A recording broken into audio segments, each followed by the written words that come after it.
والإكرام على الرسول المسدد والمصطفى الأمجد أبي القاسم المصطفى محمد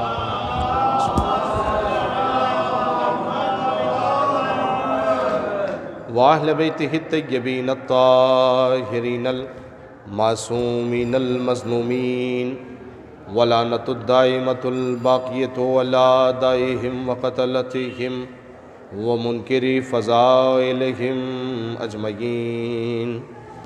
أما بعد، قال حسين بن علي عليه الصلاة والسلام: بسم الله الرحمن الرحيم. إن الحياة عقيدة وجهاد. صلوات محمد.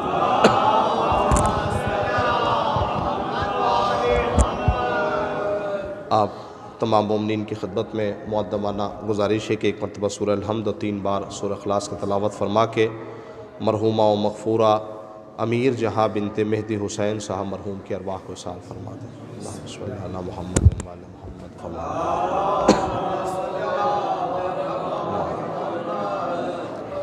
سارے مومنین اگر مل جل کے نعرہ صلوات پڑھ دیتے تو بآسانی ہوتی.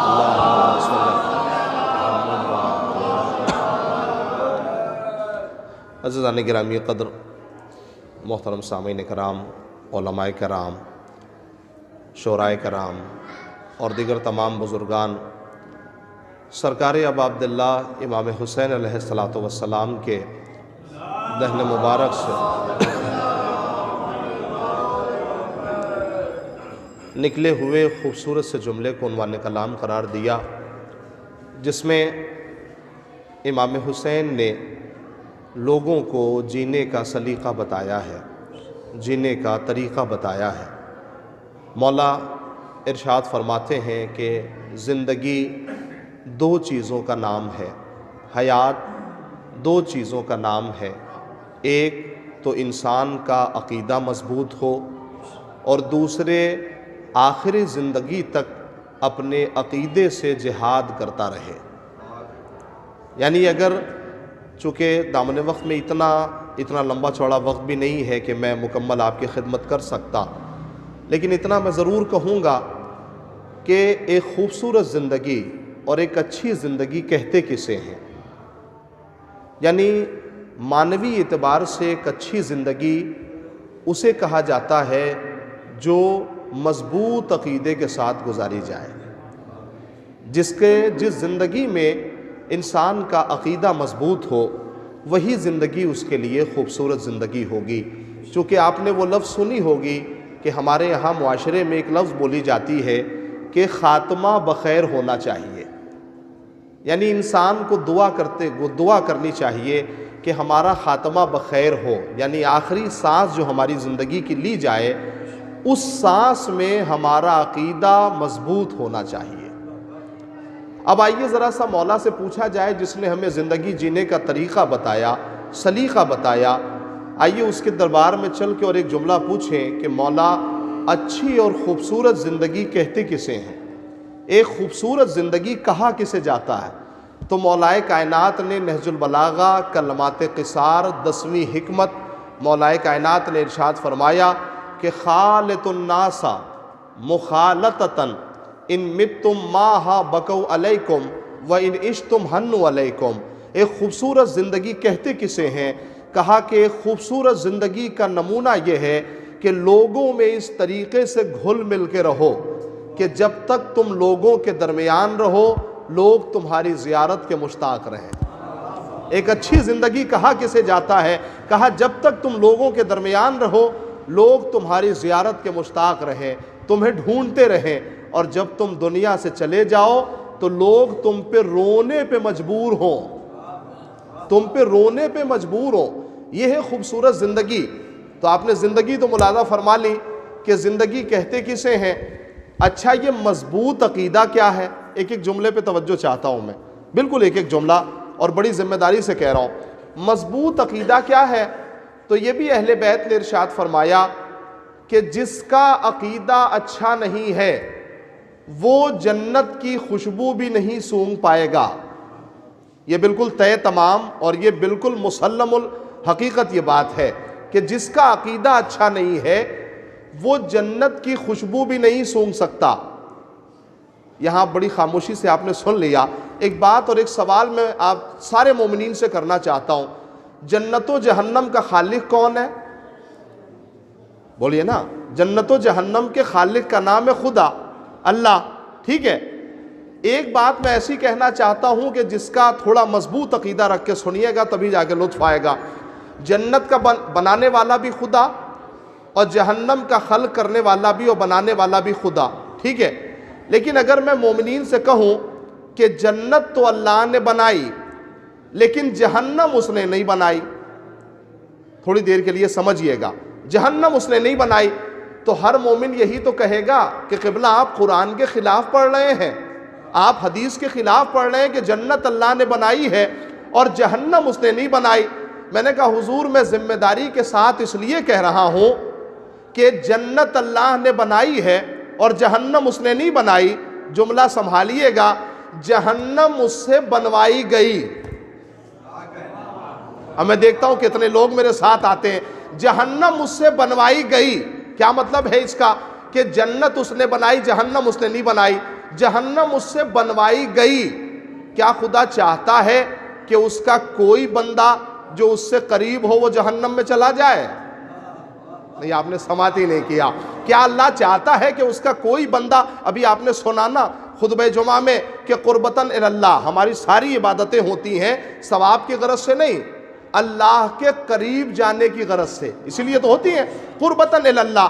تو اب یہ بتائیے کہ جنت تو اس نے بنائی، جہنم اس نے نہیں بنائی۔ آپ کہیں گے قبلہ قرآن کے خلاف پڑھ رہے ہیں۔ میں نے کہا نہیں، جہنم اس سے بنوائی گئی، بنوائی گئی۔ حضور دلیل کیا ہے؟ کہا دلیل سنیے، نبی نے ارشاد فرمایا کہ اگر پوری دنیا علی کی محبت پہ جمع ہو جاتی تو اللہ جہنم کو پیدا ہی نہ کرتا۔ اس کا مطلب یہ ہے کہ جہنم کا وجود عمل میں کمی کی وجہ سے نہیں ہے، عقیدے میں کمی کی وجہ سے ہے۔ میں ایک صلوات پڑھے نا محمد والے محمد،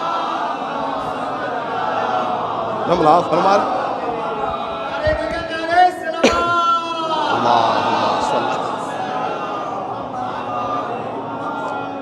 اچھا دیکھیے، تو اس کا مطلب یہ ہے کہ انسان کے آخر حیات تک اس کا عقیدہ مضبوط ہو، عقیدہ محکم ہونا چاہیے، تبھی جا کے جنت کی خوشبو بھی انسان کے مشام تک پہنچے گی، ٹھیک ہے؟ یہ بات طے ہو گئی آج کی اس مجلس میں۔ ایک بات اور میں تمام مومنوں سے پوچھنا چاہتا ہوں۔ دیکھیے اکثر جہاں بھی میں پوری دنیا میں جہاں بھی مجلس پڑھ رہا ہوں تو لوگ کہتے ہیں قبلہ سمجھا کے پڑھتے ہیں۔ دیکھیے مسئلہ یہ ہے کہ سمجھی ہوئی باتوں پہ ہی ثواب ملتا ہے۔ پتہ نہیں آپ تک بات پہنچے گی نہیں پہنچی، سمجھی ہوئی باتوں پہ ہی ثواب ہے۔ میں انشاءاللہ آئندہ جو گفتگو ہوگی میں آپ کی خدمت کروں گا اس حوالے سے۔ تو مولا نے فرمایا کہ زندگی دو چیزوں کا نام ہے، ایک تو انسان کا عقیدہ مضبوط ہو، دوسرے آخر زندگی تک اپنی زندگی سے اور عقیدے سے جہاد ہوتا رہے، ٹھیک ہے؟ کچھ ایسے مفاہیم ہیں جو ہمارے معاشرے میں جن کا ترجمہ ہو ہی نہیں سکا ابھی تک، آپ توجہ کیجئے گا، بہت سارے ایسے مفاہیم ہیں جن کا ترجمہ نہیں ہو سکا۔ ان میں سے ایک مفہوم ہے عقیدہ۔ عقیدہ کہتے کسے ہیں؟ توجہ کیجئے گا، عقیدہ ہے کیا؟ اکثر کہا جاتا ہے نا کہ عقیدہ مضبوط رکھیے، عقیدہ مضبوط رکھیے تبھی جا کے کامیاب ہوں گے۔ عقیدہ کہتے کسے ہیں؟ میرے پاس اتنا وقت نہیں ہے، میں جلدی آپ کو سمجھاؤں گا، اور خاص طور سے اپنے چھوٹے بھائیوں کو۔ عقیدہ کہا کسے جاتا ہے؟ اللہ ایک ہے، یہ عقیدہ۔ سرکار ختمی مرتبت آخری رسول ہے، یہ عقیدہ سمجھتے رہیے گا، یہ عقیدہ توجہ فرما رہے ہیں۔ حضرت علی خلیفہ بلا فصل ہے، یہ عقیدہ ٹھیک ہے، حضرت علی خلیفہ بلا فصل ہے، یہ عقیدہ ٹھیک ہے۔ قرآن آخری کتاب ہے، یہ عقیدہ ٹھیک۔ شہزادی ملکہ شفاعت ہے، یہ عقیدہ۔ آنسو ذریعہ نجات ہے، یہ عقیدہ۔ محبت اہل بیت ماحصل حیات ہے، یہ عقیدہ۔ اب میں دیکھیے ساری باتوں کو چھوڑتا ہوا، چونکہ اکثر ایک ایسا موضوع ہے کہ جو تشنا رہ جاتا ہے، جس پہ بات نہیں ہو پاتی، گفتگو نہیں ہو پاتی، میں صرف ایک جملے میں مجلس خطاب کروں گا جس کا نام ہے آنسو ذریعہ نجات ہے۔ یہ ہے مجلس کا موضوع کہ آنسو ذریعہ نجات ہے، اور یہ بھی ہمارا عقیدہ۔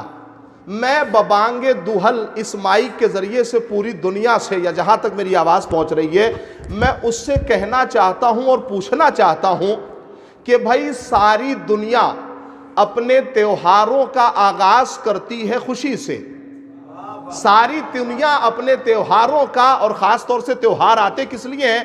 کہا اس لیے تاکہ انسان خوش ہو جائے۔ بھائی اس لیے تو تہوار ہوتے ہیں، دنیا میں جو بھی قومیں اپنا، جو بھی ملتیں اپنا تہوار مناتی ہیں، وہ اس لیے تاکہ وہ خوش ہو جائیں ٹھیک ہے۔ نہیں معلوم اس قوم کی کون سی بناوٹ ہے کہ ساری دنیا اپنے تہوار کا آغاز کرتی ہے خوشی سے، یہ اکیلی قوم ہے کہ جو محرم کا آغاز کرتی ہے غم سے۔ نہیں، آپ نے ملاحظہ نہیں فرمایا، جملہ آپ تک نہیں پہنچا۔ یہ اکیلی قوم ہے جو محرم کا آغاز کرتی ہے غم سے۔ میں سارے مومنوں سے پوچھنا چاہتا ہوں، بھائی آپ رو کے غم کا آغاز کیوں کرتے ہیں؟ اپنے سال کا آغاز کیوں کرتے ہیں؟ تو قوم پلٹ کے جواب دے گی کہ حضور اگر رونے سے زندگی نہ ملتی تو کیوں روتے؟ نہیں پہنچا۔ میں نے ایک جملے میں پورے انسانیت کو کھنگال کے رکھا ہے کہ اگر رونے سے حیات نہ ملتی تو ہم کیوں روتے؟ آپ کہیں گے قبلہ یہ کون سی بات کہی آپ نے کہ رونے سے حیات ملتی ہے، رونے سے زندگی ملتی ہے؟ میں نے کہا ہاں، ایک بچہ جب وہ دنیا میں ظہور پاتا ہے، اس کی ولادت ہوتی ہے، تو ولادت ہونے کے بعد پہلا کام یہ کرتا ہے کہ روتا ہے، آنسو بہاتا ہے۔ کہا یہ آنسو اس کی زندگی کی علامت بنتے ہیں، یہ رونا اس کی زندگی کی علامت بنتا ہے۔ ہم کیا کریں؟ اگر رونے میں حیات پوشیدہ نہ ہو تو کیوں روئیں؟ بھائی اگر رونے سے زندگی نہ ملے تو ہم کیوں روئیں؟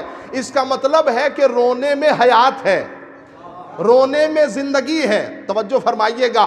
اب اگر رونے میں زندگی ہے، رونے میں حیات ہے، تو اب یہ قوم جو ہمارے سامنے بیٹھی ہے نا، یہ اپنے سال کا آغاز رو کے اس لیے کرنا چاہتی ہے کہ یہ پوری دنیا کو بتانا چاہتی ہے کہ یہ اکیلی وہ قوم ہے جو زندہ ہے۔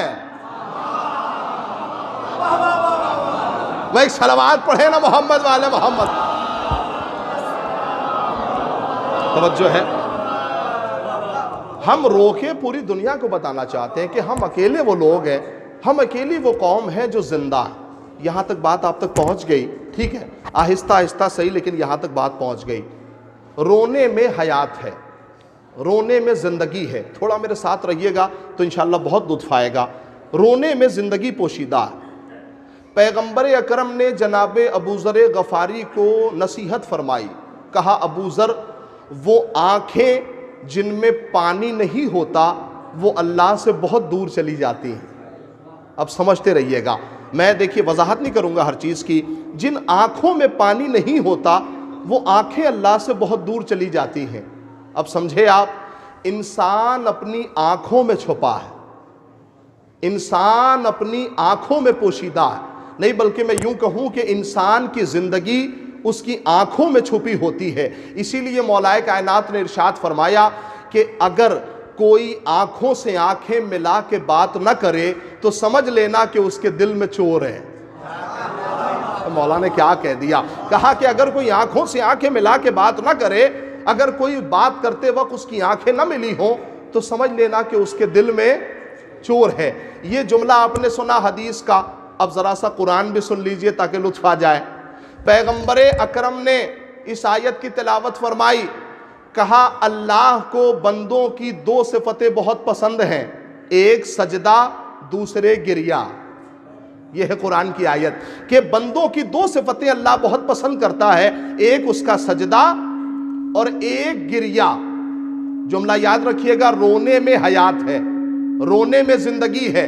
اس پورے مجمع سے میں خطاب کرتے ہوئے ایک سوال کرنا چاہتا ہوں، یہ بتائیے کہ بندوں کا اللہ سے راضی ہو جانا یہ زیادہ مشکل ہے یا اللہ کا بندوں سے راضی ہونا یہ زیادہ مشکل ہے؟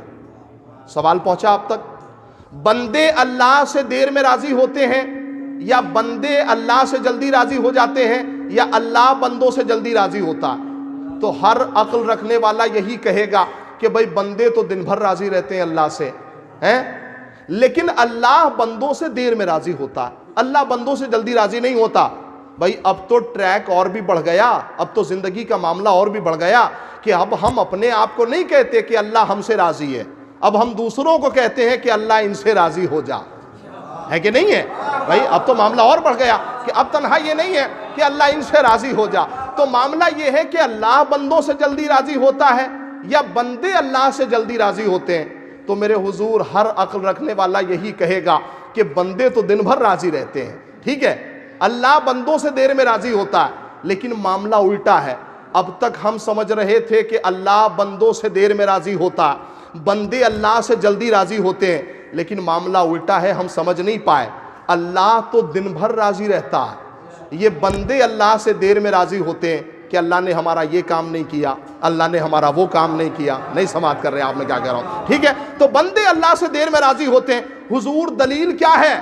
کہا اگر دلیل سماعت کرنا ہو تو کل شب میں آپ نے دعائے کمیل کی تلاوت تو فرمائی ہوگی۔ کیا لکھا ہوا ہے؟ یا سری الرضا، یا سری الرضا۔ مولا فرماتے ہیں کہ اے خدا، اے جلدی راضی ہو جانے والے، اے جلدی راضی ہو جانے والے۔ میں نے کہا بندوں کی دو صفتیں اللہ کو بہت پسند ہیں، ایک سجدہ، دوسرے گریہ، ایک سجدہ، دوسرے اس کے آنسو۔ میرے عزیزوں، بندے اللہ سے بہت دیر میں راضی ہوتے ہیں، اللہ بندوں سے اتنا جلدی راضی ہوتا ہے کہ کبھی ایک معمولی سے سجدے پہ راضی ہے، کبھی آنسوؤں کے 2 قطروں پہ راضی ہے۔ وہ صلوات پڑھتے محمد والے محمد۔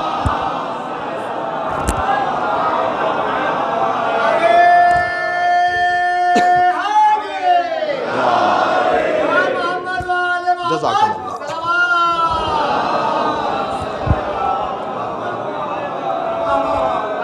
ہاں، تو معاملہ یہ ہے کہ بندوں کی 2 صفتیں اللہ بہت پسند کرتا ہے، یہ قرآن کی آیت ہے، ایک اس کا سجدہ اور دوسرے اس کا رونا، اس کا گریہ۔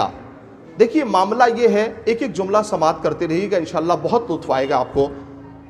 معاملہ یہ ہے کہ انسان اپنی آنکھوں میں چھپا ہے، انسان اپنی آنکھوں میں پوشیدہ ہے۔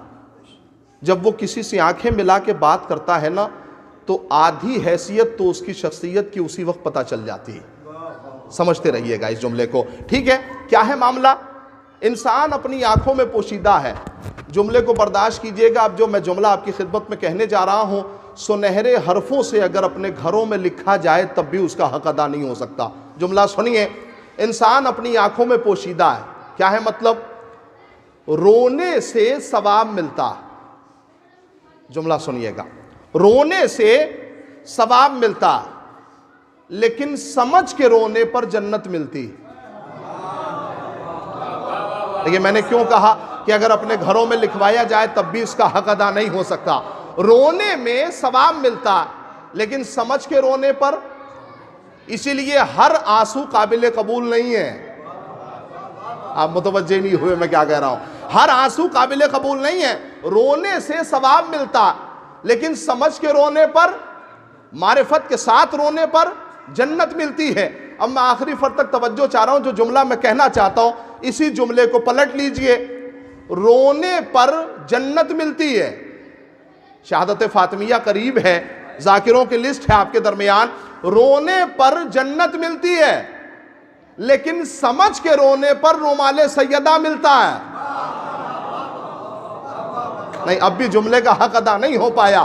سمجھ کے رونے پر رومال سیدہ ملتا ہے، معرفت کے ساتھ آنسو بہانے پر رومال سیدہ ملتا ہے، رونے سے لوگ رضی اللہ ہوتے ہیں۔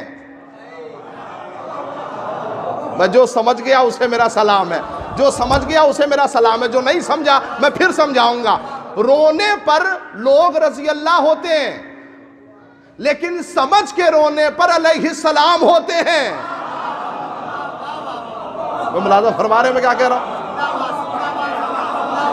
رونے پر رضی اللہ تو بن سکتے ہیں، لیکن سمجھ کے رونے پر علیہ السلام ہوتے ہیں۔ اگر سمجھ کے رو لیا، معرفت کے ساتھ رو لیا تو علیہ السلام بنتے ہیں۔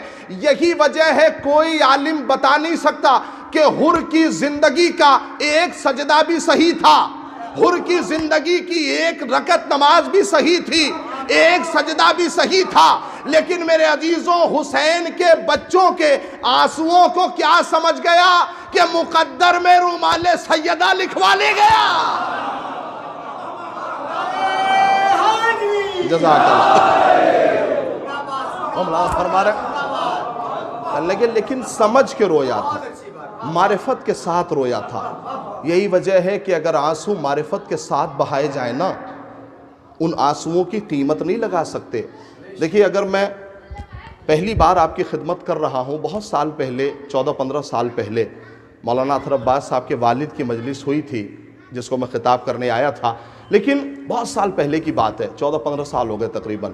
اب اتنے زمانے کے بعد آیا ہوں، 50-60 مجلسیں تو یاد ہوں گی مجھے، میں چاہتا تو کچھ بھی پڑھ لیتا، کچھ بھی آپ کی خدمت کر لیتا، لیکن اب جو میں یہاں سے میسج آپ کے حوالے کرنے جا رہا ہوں اس کی وقت کو بہت ضرورت ہے۔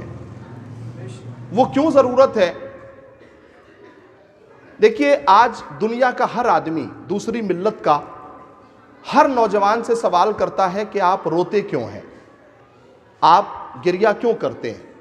یہ آنسو آپ کے بے جا ہیں۔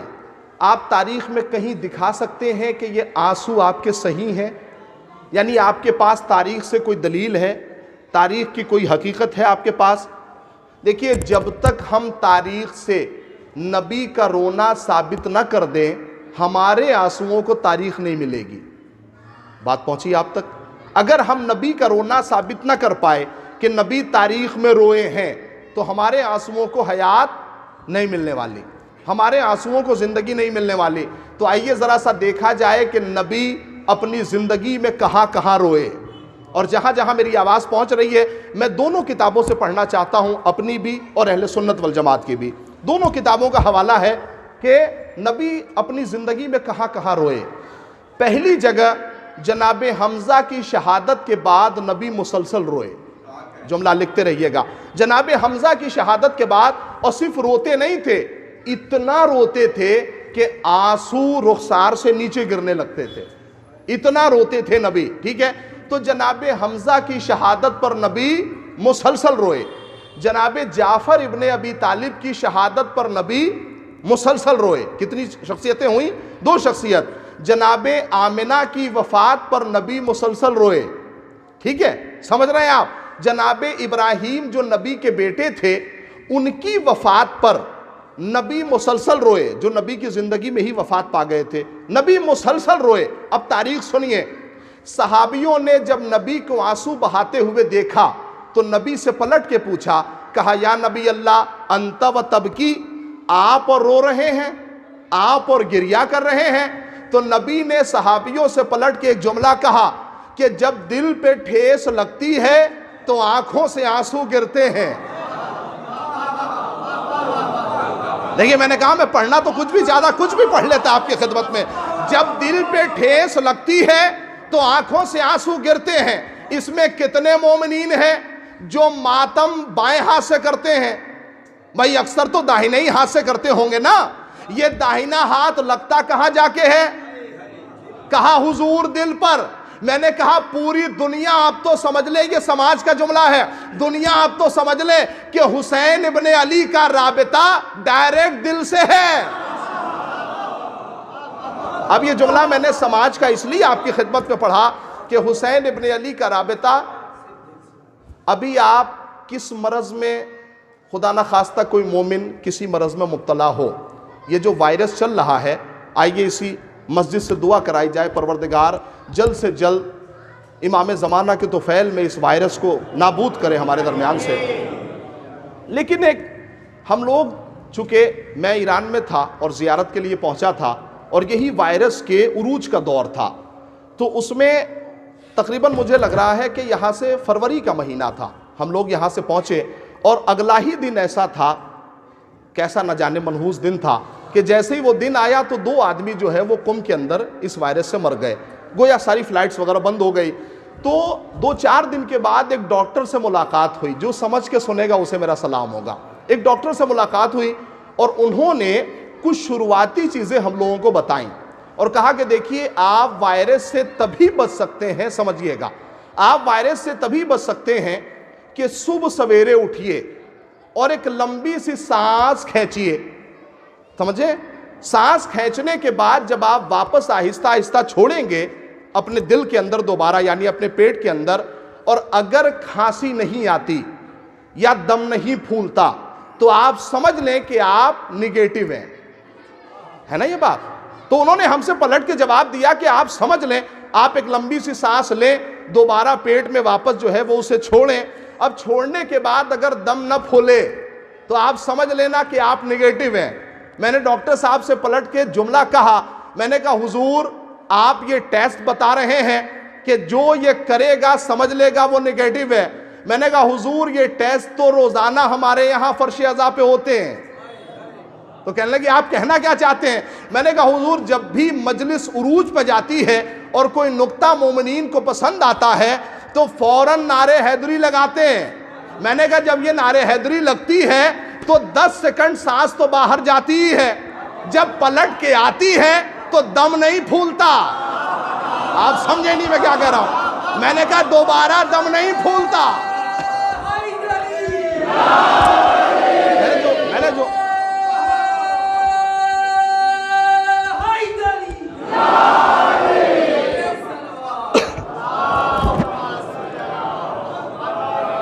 میں نے کہا حضور دوبارہ جیسی جب یہ نعرے حیدری پلٹ کے واپس آتی ہے نا تو جو نعرے کا جواب دیتا ہے اس کا بھی دم نہیں پھولتا۔ میں نے کہا حضور بل مشکل یہ ہے کہ کچھ سننے والوں کا دم ضرور پھولنے لگتا ہے۔ سمجھے نہیں میں کیا کر رہا ہوں؟ دیکھیں ایک جملے میں تاریخ ہے، ایک جملے میں مکمل بات ہے۔ تو کہنے لگے حضور یہ پہلا ٹیسٹ تھا جو میں نے آپ کے حوالے کر دیا، اب حسین ابن علی کا رابطہ ڈائریکٹ دل سے ہے۔ ایک اور بات میں 2 منٹ کے اندر اس کو بیان کر دوں اور آپ کی خدمت کرتا چلوں۔ ایک ٹیسٹ تو یہ بتایا تھا کہ سانس لیں اور اسے آہستہ آہستہ جو ہے وہ چھوڑیں، اگر سانس جو ہے وہ مکمل آ جاتی ہے اور دم نہیں پھولتا، دل نہیں گھبراتا تو سمجھنا کہ آپ نگیٹو ہے۔ اب شاید کچھ نوجوانوں میں نے، چونکہ نیٹ کی دنیا سے سبھی جڑے ہوئے ہیں اور ماشاءاللہ سبھی دیکھتے رہتے ہیں، ایک چھوٹا سا ٹیسٹ اور بتایا تھا، جلدی سے 2 منٹ کے اندر سنیے۔ ایک ٹیسٹ ڈاکٹر نے اور بتایا، کہنے لگے آپ لوگوں نے بھی دیکھا ہوگا ایک بہت بڑے سائنٹسٹ کا یہ ٹیسٹ آیا تھا شروعاتی، جب کورونا آیا تھا تو شروعاتی دور میں یہ ٹیسٹ بتایا گیا تھا۔ کہنے لگے کہ ہلکا ہلکا اپنے ہاتھوں کو پنچ کریں، یعنی اپنے سینے کو اپنے ہاتھوں سے ہلکا ہلکا پنچ کریں، اس سے کیا ہوگا کہ آپ کے دل کی دھڑکن تیز ہوگی، سانس لینے میں آرام ہوگا، دل کی دھڑکن جیسے جیسے تیز ہوگی سانس لینے میں آرام ہوگا اور آپ نگیٹو ہوں گے اور آپ صحت یاب ہوں گے۔ جو سمجھے گا اسے میرا سلام ہے۔ میں نے کہا حضور ہم یہ ماتم سے اپنے دل کی دھڑکن نہیں بڑھاتے بھائی، ہمارے دل کی دھڑکن تو تیز ہے ہی، اس ماتم سے دوسروں کی دھڑکنیں تیز ہو جاتی ہیں۔ یہ جملہ میں نے کیوں کہا، اس کا بھی ریزن ہے۔ اس ماتم سے دوسروں کی دھڑکنیں تیز ہو جاتی ہیں، اور کیسے تیز ہوتی ہیں؟ دیکھیے سب کے مقدر میں ماتم نہیں ہے، میں قرآن سے دلیل دینے جا رہا ہوں۔ سب کے مقدر میں رونا نہیں ہے، سب کے مقدر میں آنسو نہیں ہے، سب کے مقدر میں ایصال ثواب نہیں ہے۔ جو سمجھ گئے میرا سلام ہوگا انہیں۔ سب کے مقدر میں ایصال ثواب نہیں ہے۔ کیوں؟ ایصال کا مطلب ہے پہنچانا اور ثواب کا مطلب ہے تحفہ، جب دونوں کو ملائیں گے تو کیا ہوگا؟ ایصال ثواب یعنی تحفے کا پہنچانا۔ تو حضور یہ بھی طے کر لیجئے کہ تحفہ زندوں کو جاتا ہے یا مردوں کو؟ نہیں، جو سمجھ گیا میں نے جملہ کہا کہ اسے میرا سلام ہوگا. کیوں ہوگا؟ کیوں سلام ہوگا؟ کہا تحفہ جاتا ہے زندوں کو. میں نے کہا سب کے مقدر میں رونا نہیں ہے، سب کے مقدر میں ماتم نہیں ہے. پروردگار عالم نے قرآن کریم میں ارشاد فرمایا جب فرعون ڈوبنے لگا نہیں، کہا ڈوب گیا، تو پروردگار عالم نے مخاطب ہو کے ایک جملہ کہا اتنا خبیث آدمی تھا، اتنا ذلیل آدمی تھا کہ جب یہ ڈوبا، جب یہ دنیا سے گیا تو نہ تو اس پہ زمین روئی نہ آسمان رویا. اور اب تو رونے کو سمجھ لیں، اتنا خبیث آدمی تھا کہ نہ تو زمین روئی نہ آسمان رویا. تو پتا چلا کہ رویا اس پہ جاتا ہے جو شریف ہو. میں نے بڑی محنت کی ہے حضور. رویا اس پہ جاتا ہے جو شریف ہو. نہیں بلکہ جملہ بدل کے کہوں کہ رویا اس پہ جاتا ہے جس کی وجہ سے لوگ اطمینان میں ہوں. جو لوگوں کا سکون چھینے اس پہ رویا نہیں جاتا، جو لوگوں کا اطمینان چھینے اس پہ رویا نہیں جاتا. رویا اس پہ جاتا ہے جو شریفانہ زندگی گزار رہا ہو، جس کی وجہ سے لوگ اطمینان میں ہوں. یہ تو آپ نے قرآن سن لیا. اب ذرا سا تاریخ سنیے اور گفتگو مکمل کرو. عمر ابن عبدوت کی بہن جب اپنے بھائی کے جنازے پہ آئی تو آ کے کیا کہا؟ اے میرے بھائی، میں تجھ پہ بہت روتی، تجھ پہ بہت آنسو بہاتی، لیکن میں کیا کروں، تیرا جو قاتل ہے وہ شریف ہے. میں تاریخ پڑھنا چاہ رہا ہوں. کہا جو تیرا قاتل ہے وہ شریف ہے، تیرا جو قاتل ہے وہ اچھا آدمی ہے. ایک جملہ اور کہا، اگر اسے نہ پڑھا جائے تو حق تلفی ہوگی. کہا جو تیرا قاتل ہے وہ بیضۃ البلد ہے. میں آخری فر تک توجہ چاہ رہا ہوں. جو تیرا جو قاتل ہے وہ بیضۃ البلد ہے. بیضۃ البلد کہتے ہیں انڈے کی سفیدی کو.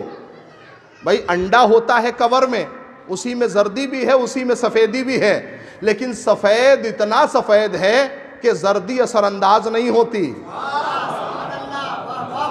بھائی اس سے صاف میں نہیں پڑھ سکتا. کہا سفید اتنا سفید ہے کہ زردی اثر انداز نہیں ہوتی. عمر ابن عبدوت کی بہن نے اپنے بھائی کے جنازے پر یہ تاریخ دے دی. کہا جو شریف ہو اس پہ رویا جاتا ہے، جو ذلیل ہو اس پہ لعنت پڑھی جاتی ہے. بھائی صلوات پڑھ دینا محمد والے محمد.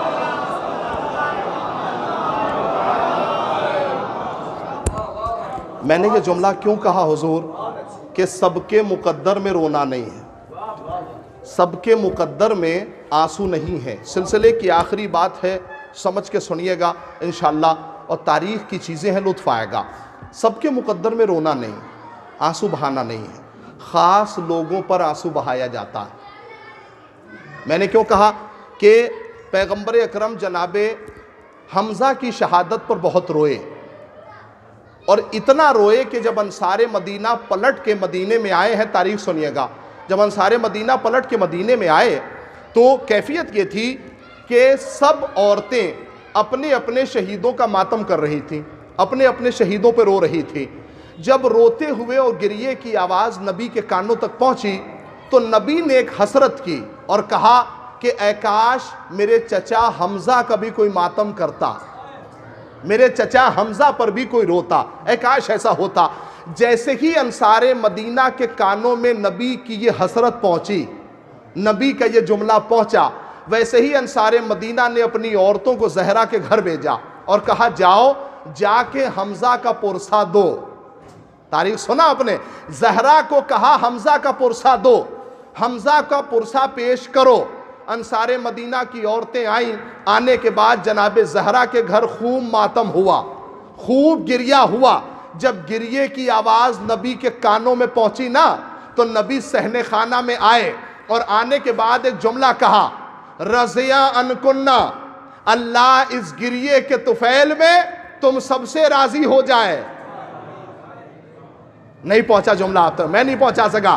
نبی کے کانوں میں جب گریے کی آواز پہنچی تو نبی نے دستے دعا بلند کیے اور کہا کہ اللہ اس گریے کے طفیل میں تم سب سے راضی ہو جائے. اور تنہا تم سے نہیں، رضیا ان کننا و ان ازواج کننا، اور اس گریے کے طفیل میں تمہارے شوہروں سے راضی ہو۔ کس سے؟ شوہروں سے، اور تنہا شوہروں سے نہیں، رضیا ان کننا و ان ازواج کننا و ان اولاد کننا و ان اولاد اولاد کننا، اس گریے کے طفیل میں تم سے راضی ہو، تمہارے شوہروں سے راضی ہو، تمہارے بچوں سے راضی ہو، نہیں تمہارے بچوں کے بچوں سے۔ کیا سنا آپ نے؟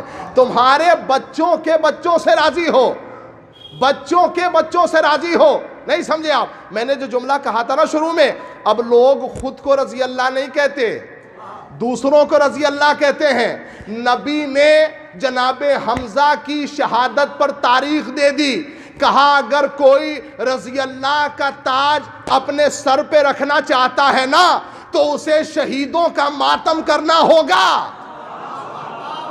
جملہ سنا آپ نے؟ اگر کوئی رضی اللہ کا تاج اپنے سر پہ رکھنا چاہتا ہے تو اسے شہیدوں کا ماتم کرنا ہوگا، شہیدوں پر رونا ہوگا۔ کیا کہا؟ اس گریے کے صدقے میں تم سے راضی ہو، تمہارے بچوں سے، تمہارے شوہر سے نہیں، تمہارے بچوں کے بچوں سے۔ میں اللہ سے پلٹ کے کہوں گا، اے میرے خدا یہ آنسو ہے یا آئے تطہیر ہے؟ جملہ ہی نہیں پہنچا آپ تک۔ یہ آنسو ہے یا آئے تطہیر ہے کہ خود بھی پاک ہے، سب کو پاک کر رہی ہے؟ نہیں، جملہ برداشت کیجئے گا۔ میں کہوں گا اے میرے خدا آنسو صرف آنکھوں کو پاک نہیں کرتے، نسلوں کو پاک کر دیتے ہیں۔ صرف آنکھوں کو پاک نہیں کرتے بلکہ نسلوں کو طیب و طاہر کر دیتے ہیں، نسلوں کو پاک و پاکیزہ کر دیتے ہیں۔ یہی وجہ ہے میرے عزیزو، توجہ، یہی وجہ ہے کہ اللہ نے جب کشتی نجات بنوائی نا تو کسی ہنسنے والے سے نہیں، اے کاش جملہ سنیے، یہ بھی قرآن ہے۔ اللہ نے جب کشتی نجات بنوائی تو ہنسنے والے سے نہیں بلکہ ایک رونے والے سے۔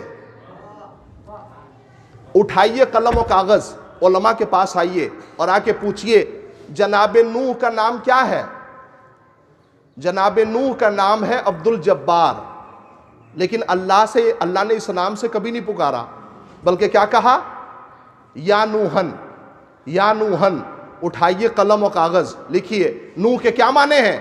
اے نوحہ پڑھنے والے، اے گریہ کرنے والے، اے رونے والے۔ بھائی مرثیہ پڑھنے والوں کو سلام ہے خدا کی قسم۔ اے نوحہ پڑھنے والے، اے گریہ کرنے والے۔ اور کمال تو یہ تھا کہ اسی نوحہ پڑھنے والے سے اللہ نے کشتی نجات بنوائی۔ اے میرے اللہ یہ ہنسنے والے بھی تو موجود تھے، ان سے بنوا لیتا، کہا نہیں، رونے والے سے کشتی نجات بنوا کے یہی دیکھنا چاہتے ہیں ہم کہ رونے والوں کے ساتھ کون ہے، رونے والوں کے خلاف کون ہے۔ ایک صلوات پڑھے نا محمد والے محمد۔ بس دیکھیے مومنین، 5 منٹ میں مجلس تمام ہو جائے گی۔ میں ایک بات آپ حضرات کی خدمت میں پہلے ہی دن سے کہہ دوں آج، کہ آنسو کا تعلق ہوتا ہے دل سے۔ یہ گرتے ضرور آنکھوں سے ہیں، لیکن مومن کا جب بھی آنسو گرتا ہے تو اس کی آنکھوں سے نہیں گرتا بلکہ اس کے دل سے گرتا۔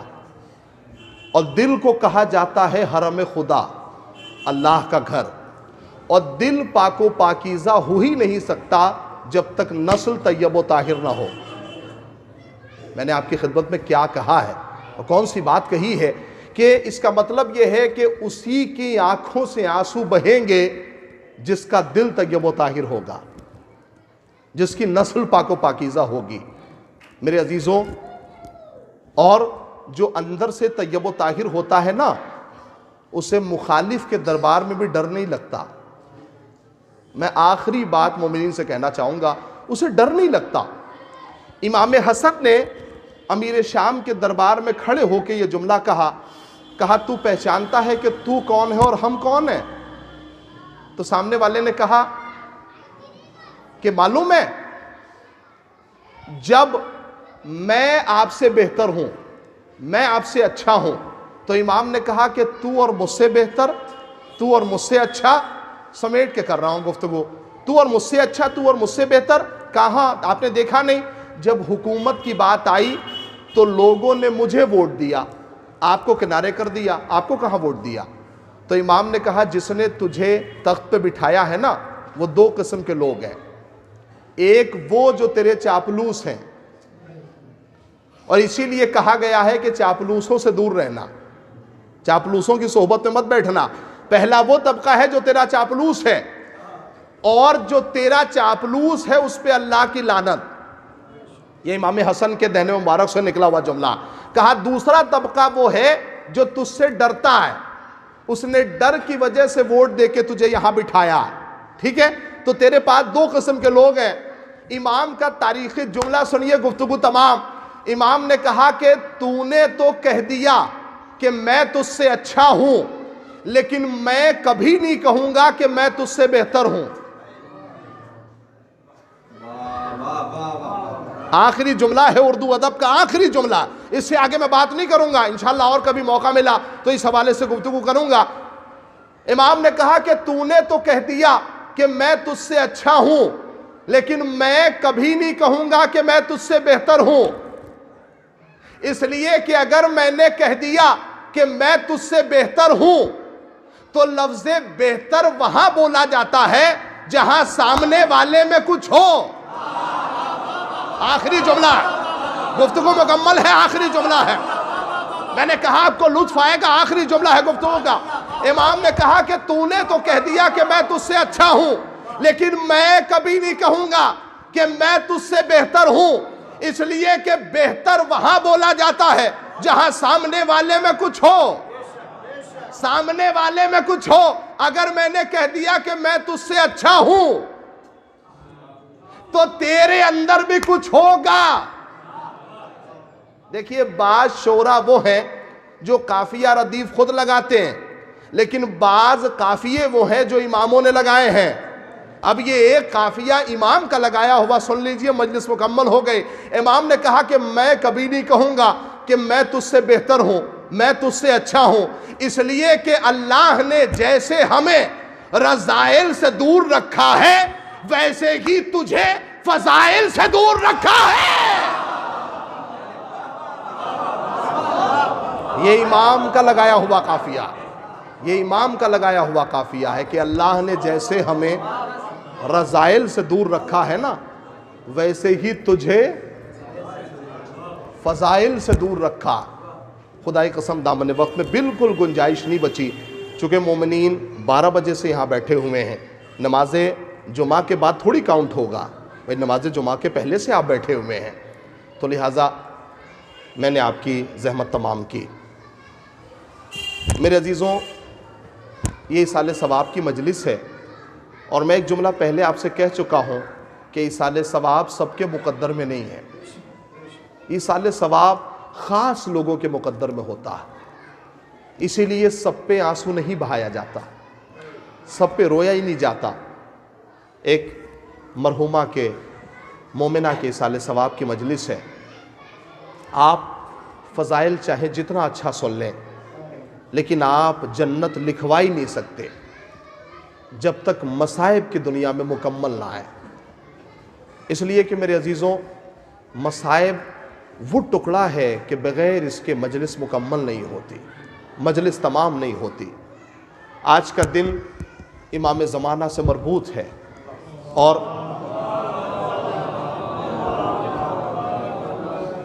امام زمانہ سے ملا ہوا ہے، لہٰذا میں مصائب کا 2 جملہ زیارت ناہیہ کا آپ کی خدمت میں پڑھنا چاہتا ہوں۔ امام نے ارشاد فرمایا، امام نے کچھ سلام کہلوائے ہیں کربلا والوں پر، امام زمانہ نے، اور کہا کہ میرا سلام ہو حسین کے اس سینے پر جس پہ شمر بیٹھا ہوا تھا اور اپنے ہاتھوں سے حسین کی ریش مبارک کو کھینچ رہا تھا۔ زیارت ناہیہ کا جملہ ہے میرے عزیزوں، اور خاص طور سے میں کوشش یہ کرتا ہوں کہ مصائب کی دنیا میں مکمل خدمت کر سکوں، چونکہ مال مجلس ہے۔ میں تھوڑا ٹائم آپ سے 2-3 منٹ کا چاہوں گا بس مصائب کے لیے۔ امام نے فرمایا کہ میرا سلام ہو حسین کے سینے پر یہ جملہ آپ نے سن لیا. اب ایک جملہ امام نے کربلا کے نونہال کو کہلوایا, ایک سلام کہلوایا. کتنی بڑی شخصیت ہوگی اس کی جسے امام زمانہ سلام کہے. امام نے کہا میرا سلام ہو کربلا کے اس نونہال پر کہ جسے ایسے پامال کیا گیا کہ اس کے دائیں طرف کی پسلیاں اس کے بائیں طرف سے باہر آ گئی تھی. اللہ ان آنسوؤں پر رحمت نازل فرمائے. میرے عزیزوں, اللہ خاص طور سے ان آوازوں پر رحمت نازل فرمائے جو ذکر مولا میں نم ہے, ان آوازوں پر جو ذکر مولا میں اٹھ رہی ہیں.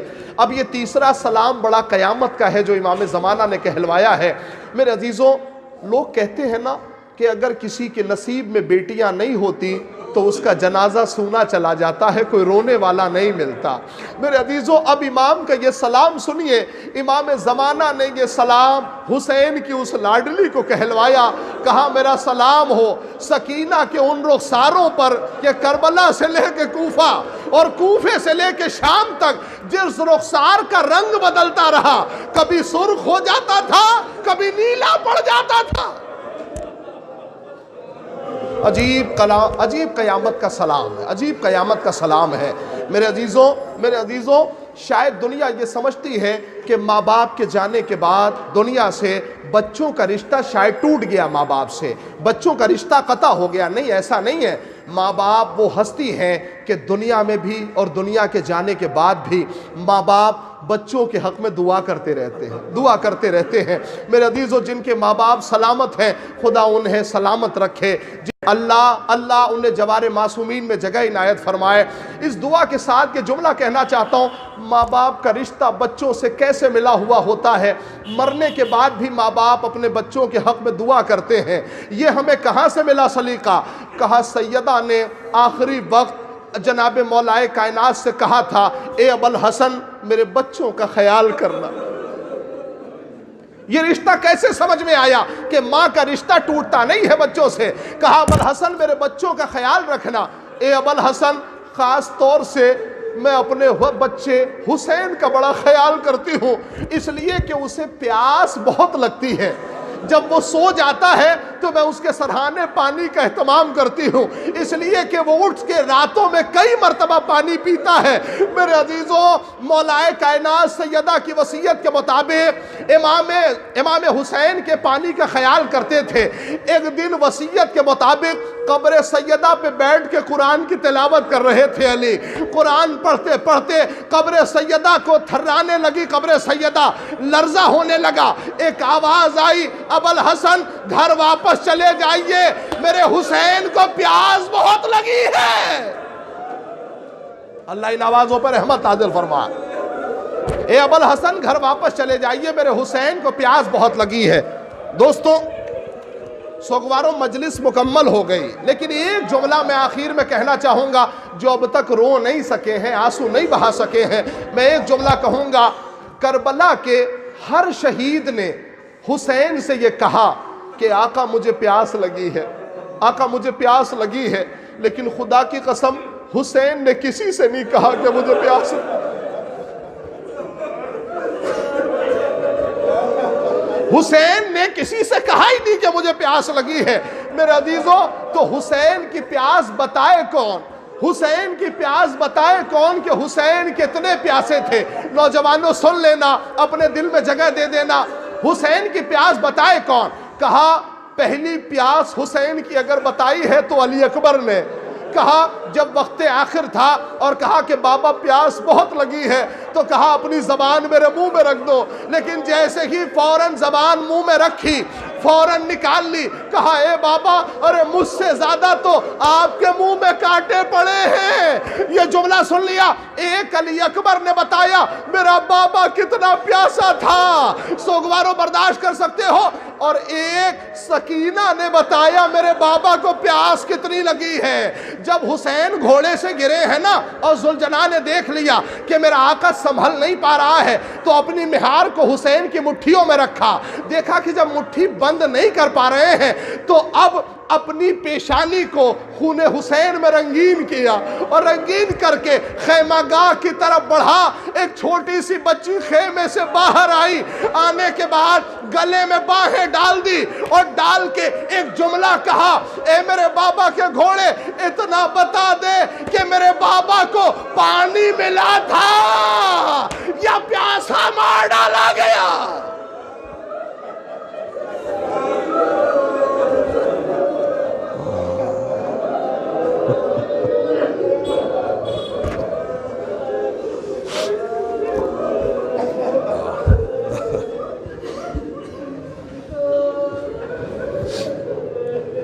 انا للہ و انا الیہ راجعون۔ رضم بقضائہ و تسلیم بالامرہ۔ پروردگارہ تجھے اہل بیت اطہار کا واسطہ ہماری اس مختصر سی عبادت کو قبول فرما۔ میرے اللہ بیمار کربلا کا واسطہ جتنے بھی مومنین فرش عزا پہ موجود ہیں جو مجلس کو سماعت کر رہے ہیں، پروردگار اے میرے اللہ ان سب کی حفاظت فرما۔ میرے اللہ جتنے بھی مومنین موجود ہیں، پروردگار جب بھی فرش عزا بچتی ہے تو روایتوں میں لکھا ہوا ہے کہ جو بھی مومن اپنی دلی مراد کو لے کے آتا ہے وہ فرش عزا سے اٹھ کے جاتا نہیں ہے کہ اس کی دلی مراد مکمل ہو جاتی ہے۔ اور میں یہ جملہ اپنی طرف سے نہیں کہہ رہا ہوں، میں جہاں بھی مجلس سے پڑھنے جاتا ہوں، خاص طور سے جب مصائب مکمل ہو جاتے ہیں اور دعا کا وقت آتا ہے تو لوگ کہتے ہیں کہ ہم نے جب فرش عزا پہ آنسو بہا کے دعا کی ہے، یقین جانیے مول صاحب وہ مکمل ہوتی ہے اور پوری ہوتی ہے۔ اس لیے میں مصائب کے بعد جب دعا کراتا ہوں تو کوشش کرتا ہوں کہ ایک جملہ مصائب کا واسطے کے طور پہ کہوں، اس لیے کہ امام کو جب اپنے آنسوؤں کا واسطہ دوں گا، خدا کو آنسوؤں کا واسطہ دوں گا تو دعا ضرور مکمل ہوگی۔ ایک جملہ کربلا کے بعد سید سجاد مسلسل اپنی زندگی میں ایک بات کو یاد کر کے بہت روتے تھے اور یہی پوچھتے تھے کہ یہ بتاؤ کہ تمہارے یہاں جب جانوروں کو ذبح کیا جاتا ہے، جب ذبح کیا جاتا ہے تو اس کی گردن کی 4 رگیں کاٹی جاتی ہے اور انتظار کیا جاتا ہے اس بات کا کہ جسم ٹھنڈا پڑ جائے تب سر کو تن سے جدا کرے، جسم ٹھنڈا پڑ جائے تب سر کو تن سے جدا کرے۔ لیکن تمہیں معلوم ہے کہ شمر نے اتنا بھی لحاظ نہیں کیا کہ میرے بابا کا جسم ٹھنڈا پڑ جاتا تب سر و تن میں جدائی کرتا۔ شمر نے اتنا بھی لحاظ نہیں کیا۔ امام سجاد کے دل میں بہت یہ بار بار یہ کھٹکتا تھا۔ میرے عزیزوں آئیے اس مصائب کے ٹکڑے کے عوض اللہ کی بارگاہ میں دعا کی جائے۔ پروردگار تجھے اہل بیت اطہار کا واسطہ اے میرے اللہ جتنے بھی مومنین خاص طور سے مرض میں مبتلا ہیں، بہت سے افراد نے دعاؤں کے لیے کہا ہے، پروردگار تجھے اہل بیت اطہار کا واسطہ اے میرے اللہ جتنے مومنین مریض ہیں ان سب کو سید سجاد کے طفیل میں شفائے کاملہ عطا فرما۔ پروردگار جو بھی مومن مجلس میں خاص طور سے اپنے دکھے ہوئے دل کو لے کے آیا ہے، دعا کرنا چاہتا ہے، پروردگار تجھے اہل بیت اطہار کا واسطہ ان سب کی جائز مرادوں کو پورا فرما۔ میرے عزیزوں ایک جملہ اور میں پڑھوں گا، اس کے بعد دعا کراؤں گا، بس ایک جملہ، 1 منٹ میں مجلس تمام ہو جائے۔ امام جعفر صادق کے گھر میں منصور دوالقی نے آگ لگا دی، مولا کا گھر جلنے لگا۔ جب مولا کا گھر جلا نا تو اپنے جلتے ہوئے گھر کو دیکھ کر امام ایک گوشے میں سکتے کی حالت میں آ گئے، یعنی جیسے بے ہوش نہیں ہو جاتا آدمی، وہ کیفیت امام کے اوپر ہو گئی۔ امام گوشے میں بیٹھے ہوئے تھے، اتنے میں امام کا جلتا ہوا گھر دیکھ کر امام کا غلام آیا اور آ کے کہنے لگا مولا کیا اپنے گھر کی آگ نہیں بجھائیں گے؟ مولا آپ کا گھر جل رہا ہے۔ تھوڑی دیر کے بعد امام کو غش سے افاقہ ہوا، امام کی آنکھیں کھلی۔ جیسے ہی آنکھیں کھلی نا تو امام نے ایک ایسا سوال کیا جو اس کے دل پہ جا کے لگا۔ امام نے کہا یہ بتا جب میرا گھر جل رہا تھا تو میں اپنے بچوں کی ڈھارس تھا یا نہیں تھا؟ ایک جملہ بس امام نے پوچھا اس سے اور اس کے دل پہ جا کے لگا۔ کہا میں اپنے بچوں کی ڈھارس تھا یا نہیں تھا؟ اس نے کہا مولا آپ اپنے بچوں کی ڈھارس تھے۔ کہا جب میرے گھر میں آگ لگی نا میں اپنے جلتے ہوئے گھر کو دیکھ کر شام غریبہ کے منظر میں کھو گیا کہ ہائے میں اپنے بچوں کی ڈھارس موجود ہوں، لیکن بعد حسین ابن علی جب سکینہ کا گھر جلا ہوگا اور سکینہ کا دامن جلا ہوگا تو کس نے بجھایا ہوگا؟ آئیے اس دعا کے طفیل میں اللہ کی بارگاہ میں دعا کی جائے۔ پروردگار تجھے اہل بیت اطہار کا واسطہ، اے میرے اللہ جو بھی مومنین مقروض ہوں ان سب کے قرض کو غیب سے ادا فرما۔ پروردگار جو بے اولاد ہونے اولاد کی دولت سے مالا مال فرما۔ اے میرے اللہ تجھے اہل بیت اطہار کا واسطہ، پروردگار جو بھی مومن اپنے جائز مرادوں کو لے کے بیٹھا ہے، پروردگار اس کی جائز مرادوں کو پورا فرما، اور خاص طور سے جس مرحومہ کی سال ثواب کی مجلس ہے اسے جوار معصومین میں جگہ عنایت فرما۔ پروردگار آخری دعا یہ ہے کہ امام زمانہ کے ظہور میں تعجیل فرما۔ عزیزوں، آپ تمام مومنین سے گزارش ہے کہ ایک مرتبہ سورہ الحمد اور 3 بار سورہ اخلاص کی تلاوت فرما کے مرحومہ و مغفورہ امیر جہاں بنت مہدی حسن مرحوم کی ارواح کو اصال فرما دیں۔ اللہ